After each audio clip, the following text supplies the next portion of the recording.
अकोला शहरात गॅस टंचाईच्या विरोधात वंचित बहुजन आघाडीनं आगळं-वेगळं आंदोलन करत सर्वांचं लक्ष वेधलं। जिल्हाधिकारी कार्यालयासमोर चुलीवर भाकर आणि ठेचा बनवत शासनाच्या धोरणांचा निषेध करण्यात आला। अकोला शहरातील जिल्हाधिकारी कार्यालयासमोर वंचित बहुजन आघाडीच्या वतीनं अनोखं आंदोलन करण्यात आलं। आखाती देशातील युद्धजन्य परिस्थितीमुळे देशासह राज्यात गॅस सिलेंडरचा तुटवडा निर्माण झाल्याचा आरोप आंदोलनकर्त्यांनी केला। गॅस एजन्सी बाहेर पहाटेपासूनच नागरिकांच्या लांबच लांब रांगा लागत असल्याचं चित्र राज्यभर पाहायला मिळत असल्याचंही त्यांनी सांगितलं। नरेंद्र कप देंगे सिलेंडर या घोषणाखाली आंदोलन छेडण्यात आलं असून केंद्र सरकारवर जोरदार टीका करण्यात आली।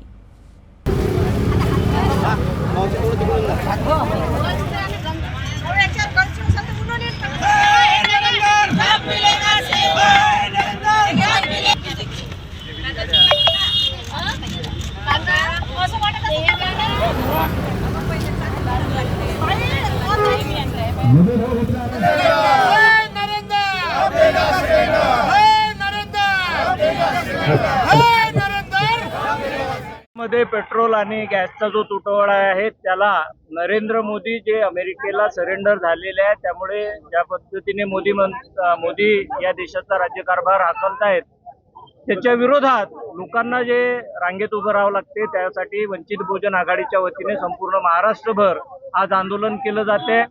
नरेंद्र कप देगा सिलेंडर हे विचारणा करण्यासाठी वंचित बहुजन आघाडी संपूर्ण महाराष्ट्रात रस्त्यात उतरली आणि अकोल्यामध्ये सुद्धा आपण पाहताय की मोठ्या प्रमाणात नागरिक रस्त्यावर उतरलेले आहेत आणि आम्ही सरकारला त्यांची जी फसलेली विदेश नीती आहे त्याच्या विरोधात त्यांना जाब विचारण्यासाठी इथे आलेलो।